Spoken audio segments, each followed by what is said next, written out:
Bu Ati, bentar lagi mau lebaran nih. Kamu udah siapin THR buat keluarga? Kalau aku sih masih bingung banget mau ngasih mereka THR, soalnya aku belum ada rezeki lebih. Aku mah nggak punya pegawai, Bu. Jualan aja sernat. Kadang laku, kadang nggak. Mau dapat THR dari mana coba? Tapi aku dengar-dengar ada yang suka nagih THR ke pedagang kecil ya, Bu, belakangan ini. Hah? Siapa yang nagih? Pegawai aja kamu nggak punya? Terus yang nagih THR ke kamu itu siapa? Masa iya pelanggan kamu minta THR juga? Aneh banget sih kalau sampai gitu. Kamu nggak dengar rumor-rumor emangnya, Bu? Katanya ada oknum ormas suka keliling minta sumbangan wajib buat THR. Katanya buat kegiatan sosial gitu. Tapi ujung-ujungnya maksa. Pedagang kecil kayak kita-kita inilah yang jadi sasarannya. Astagfirullah, itu mah pemalakan, Bu, bukan sumbangan. Kalau beneran buat kegiatan sosial, ya nggak usah maksa. Udah susah cari duit, malah diminta-mintain kayak gini. Makanya aku was-was, Bu. Kalau mereka beneran datang ke warung aku harus gimana coba? Kalau aku nolak, aku takut dikerjain. Tapi kalau aku ngasih, aku nggak punya duit lebih. Duit aku kas-pasan. Tapi kalau nanti dikasih, Bu, pasti nagih lagi tahun depan. Lama-lama mereka ngira kamu itu sebagai kewajiban. Ya tapi mau nolak itu gimana caranya, Bu? Aku cuma dagang sendirian, nggak punya backing-backingan. Kalau mereka ngamuk gimana? Warung aku kecil begini, bisa habis deh rusuhin sama mereka. Tapi kalau semua pedagang takut, mereka malah makin jadi. Harusnya kita kompak loh bela-bela. Kalau cuma kamu doang yang nolak, ya kamu sendiri yang bakal kena akibatnya. Iya sih, Bu. Masalahnya kebanyakan orang-orang di sini kebanyakan juga udah pada takut. Pasti pada mikir daripada dia apa-apain ribet, mending cari aman aja daripada berurusan dengan mereka.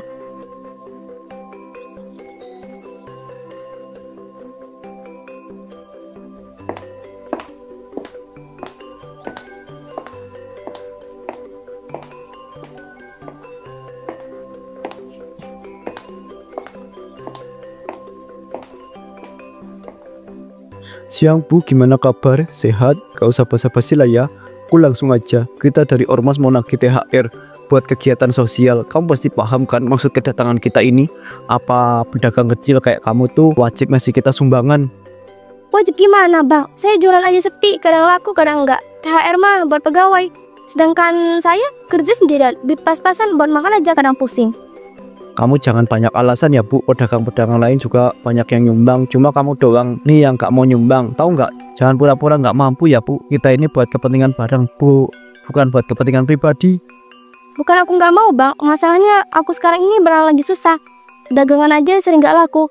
Kalau ada aja itu uangnya, pasti aku kasih sekarang juga. Tapi ini benar-benar lagi seret banget, sumpah. Bang Joko, kayaknya Bu Wati beneran lagi gak ada duit. Ya udah yuk Bang, kalau dia gak bisa ya kita cari yang lain aja.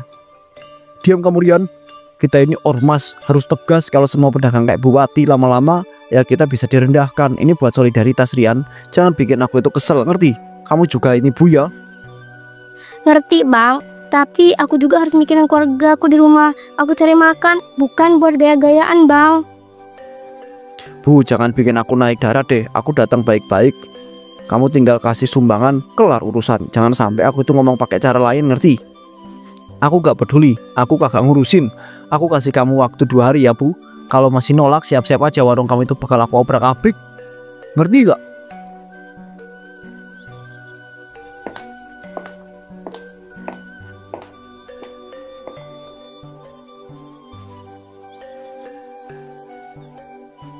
Wih, usaha kamu itu makin laris aja Bu. Pelanggan kamu itu gak pernah sepi. Duit kamu itu pasti ngalir terus nih. Oh iya, mumpung aku itu masih ingat kasih THR buat kita dong Bu. Kamu tahu sendiri kan ini kewajiban kamu.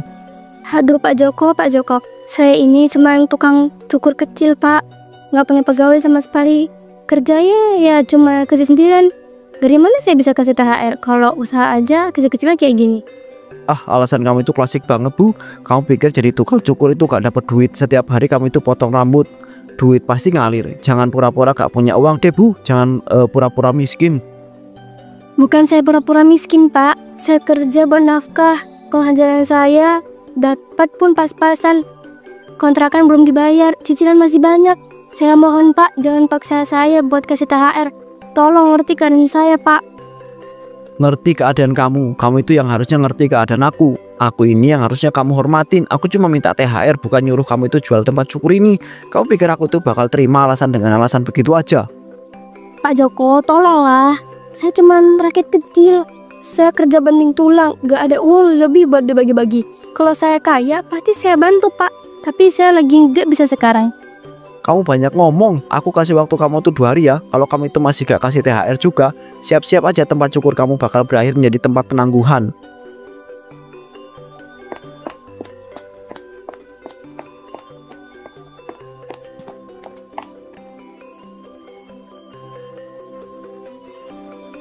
Pak Hadi, ini udah nggak bisa dibiarkan. Mereka bukan cuma minta THR, aku juga langsung ngasih segala. Saya takut usaha saya dihancurkan kalau nggak nurut sama mereka.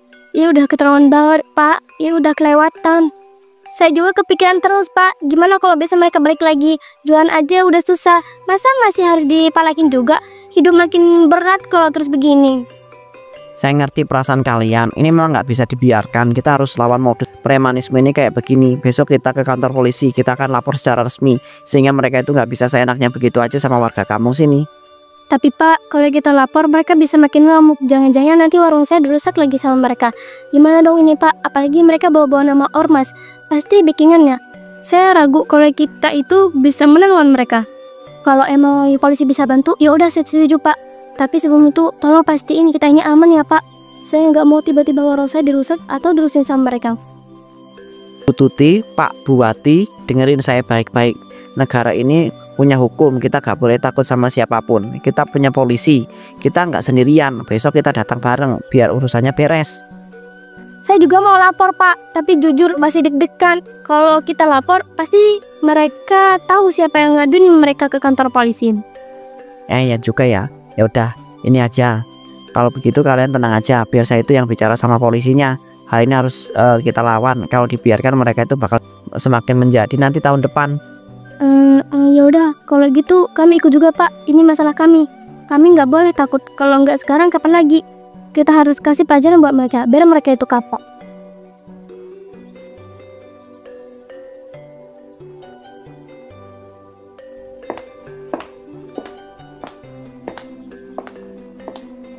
Pak, kami kesini mau lapor. Warga di kampung kami dipalak. Ada oknum ormas yang keliling nagih THR dengan cara maksa, bahkan sampai ngancem usaha warga. Ini udah kelewatan banget. Ini serius, coba ceritakan detailnya. Udah berapa kali mereka itu datang? Mengancam bagaimana? Kita butuh info yang jelas Pak, biar bisa langsung bertindak dengan bukti yang kuat. Saya tukang cukur Pak, mereka datang dengan kayak sok jaga. Maksa minta THR. Saya nolak, malah dibilang nanti tempat usaha saya bakal ada masalah. Mana ada THR buat mereka? Saya jual warung kecil Pak, mereka bilang ini sumbangan wajib. Saya nolak, malah dikatain pelit. Terus diancam kalau nggak bayar. Katanya usaha saya bisa digangguin. Ini sudah jelas pemerasan, tapi kita butuh bukti. Ada saksi atau rekaman? Kalau bisa kita itu langsung tangkap mereka biar gak ada celah buat mereka itu mengelak. Ada rekaman CCTV di warung Buati Pak. Jelas banget kelihatan mereka itu datang maksa-maksa terus ngomong pakai ancaman. Warga juga siap bersaksi kalau nanti dibutuhkan. Bagus, kalau ada bukti kayak begitu, kita bisa bergerak cepat. Saya bakal koordinasi sama tim buat menyusun strategi untuk menangkap mereka. Hal seperti ini gak bisa dibiarkan terus-menerus terjadi. Pak, tolong ya, ini bukan cuma soal duit, tapi soal ketenangan. Warga udah capek ditakut-takutin terus setiap tahun. Jangan sampai kita terus hidup dengan ketakutan gara-gara mereka. Iya Pak, kalau ini nggak diberesin, nanti makin banyak ormas lain yang juga turun ikut-ikutan malak. Mereka pikir bisa seenaknya nagih duit ke pedagang kecil kayak kita. Ya enggak dong, ini harus segera dihentikan. Tenang, kami bakal urus masalah ini. Yang penting kalian itu tetap hati-hati ya. Jangan sampai mereka itu mencurigai dan mengetahui jika kalian itu membuat laporan. Kita butuh waktu buat menangkap mereka dalam keadaan dengan barang-barang bukti. Pak polisi mengangguk serius, nyatat laporan dan mulai menyusun rencana buat nangkep para pelaku. Bu Tuti dan Bu Wati ngerasa agak lega. Tapi mereka tahu masalah ini belum selesai sepenuhnya.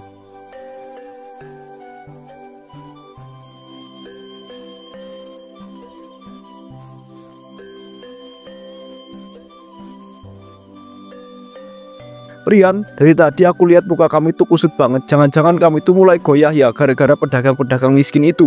Jangan bikin aku itu ketawa nih. Kamu itu gak usah mikirin nasib mereka. Masalah kita ini ormas Pak Joko. Harusnya kita itu ikut membantu warga, bermanfaat bagi mereka, bukan malah malak-malakin mereka kayak begini. Aku ngerasa cara kita ini salah, Pak. Bodoh kamu Rian, dengerin ya baik-baik. Dunia ini nih keras. Kalau kita itu tidak memanfaatkan kesempatan, kita yang bakal diinjak-injak ke depannya. Hidup itu soal siapa yang lebih berani dan siapa yang lebih kuat. Dengan kebersamaan kita nggak perlu lagi takut untuk menghadapi pedagang-pedagang kecil itu. Saya ngerti di dunia ini keras, Pak. Tapi kalau sampai mereka itu lapor polisi, kita itu bisa kena masalah. Aku itu nggak mau hidup aku itu hancur cuma karena keserakahan. Ini sudah di luar batas, Pak. Rian, kamu itu berlebihan. Kita itu udah lama jalan seperti ini. Nggak ada yang berani ngelawan sama kita. Polisi juga nggak bakal macem-macem sama kita. Santai aja, aman. Pak Joko bener itu Yan, warga itu cuma bisa lo doang. Tapi ujung-ujungnya tetap bayar juga. Selama kita kompak dan gak ada yang bocorin ke polisi, kita bakal tetap aman. Ya kalau gak ada yang bocorin, tapi kalau ada yang udah capek dan berani buka suara terus melaporkan kita ke polisi bagaimana? Kita bisa hancur, Pak. Saya itu gak mau tiba-tiba ditangkap dan dipenjara sama polisi. Rian, kamu pikir polisi itu peduli sama urusan seperti ini? Mereka itu sibuk sama kasus-kasus yang besar, yang masih banyak bertebaran di luar sana. Urusan remeh kayak gini mah paling cuma dianggap angin lalu sama mereka. Udah, gak usah takut Rian. Bener Pak Joko, kita udah kayak penguasa di sini. Gak ada yang bisa sentuh kita. Gak mungkin tiba-tiba polisi datang dan nangkep kita cuma gara-gara sumbangan kecil. Keesokan harinya para oknum ormas itu pun beraksi dan berhasil mendapatkan banyak uang.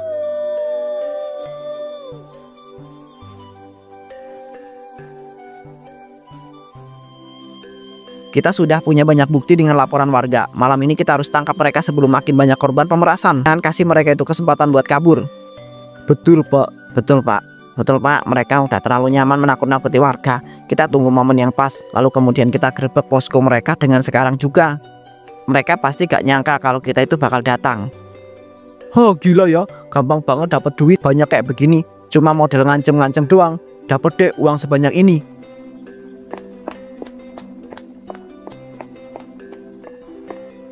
Berhenti, stop. Jangan bergerak. Kami dari kepolisian sedang melakukan penggerebekan. Kalian semua ditangkap atas dugaan pemerasan dan ancaman terhadap warga. Jangan coba-coba melawan. Kalau enggak, mau diperlakukan dengan lebih keras. Polisi, ini pasti salah paham, Pak. Kami cuma ormas yang cari dana buat kegiatan sosial. Ini tradisi tahunan dan gak ada hubungan sama sekali dengan pemerasan. Warga kasih sumbangan ini karena ikhlas, Pak, sama kita, Pak. Banyak ngomong. Kami punya bukti rekaman CCTV, laporan warga dan saksi yang siap bersaksi di pengadilan. Kalian sudah tidak bisa mengelak lagi dari perkara ini. Pak, polisi ini cuma konspirasi, Pak. Ini salah paham.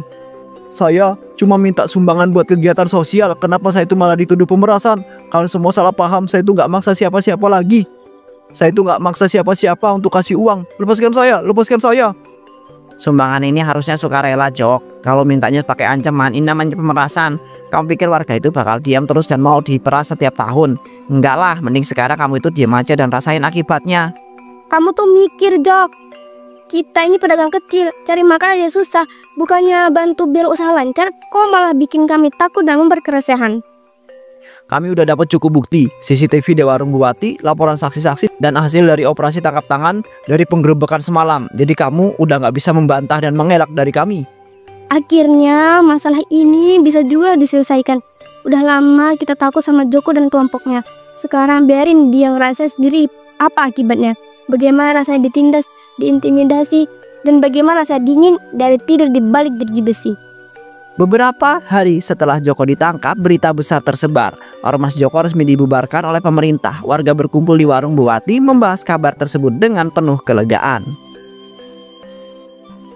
Alhamdulillah, akhirnya warga kampung ini bisa tenang. Ormas yang rusuh dan nyebelin itu akhirnya resmi dibubarkan. Sekarang kita nggak perlu takut lagi tiap tahun diperas buat sumbangan wajib yang ujung-ujungnya masuk kantong mereka. Nah, itu pelajaran buat kita semua. Kalau ada lagi yang maksa-maksa gitu, jangan takut. Kita harus berani angkat dagu dan melawan semua kezaliman. Kalau perlu langsung lapor polisi biar masalah kelar. Bener Bu, sekarang aku juga udah gak perlu was-was lagi. Gak bakal ada yang tiba-tiba datang nagih uang sambil ngancem usaha kita. Lega banget rasanya, ya Allah. Semoga gak ada lagi yang kayak mereka tahun depan. Aku harap ini jadi pelajaran buat semua orang ya.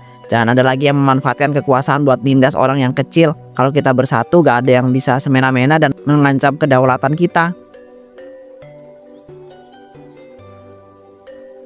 Berdasarkan bukti rekaman, seksi-seksi dan hasil operasi tangkap layar, semuanya jelas dan terbukti bahwa Anda dan kelompok-kelompok Anda melakukan pemerasan dan ancaman terhadap warga. Apa ada pembelaan terakhir sebelum vonis dijatuhkan?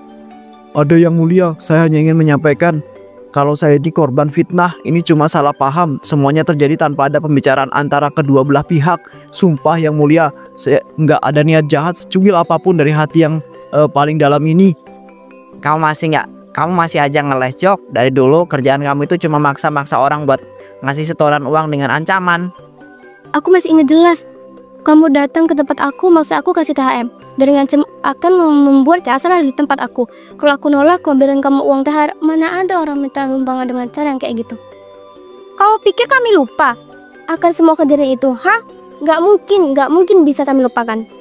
Sumbangan itu sukarela, Joko, bukan dipaksa dengan ancaman.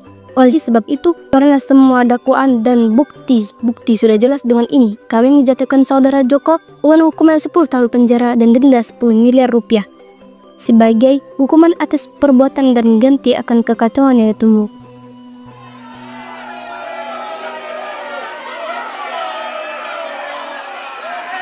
Kalian semua bakal menyesal. Aku nggak akan tinggal diam di penjara. Aku bakal cari cara supaya keluar. Tunggu aja.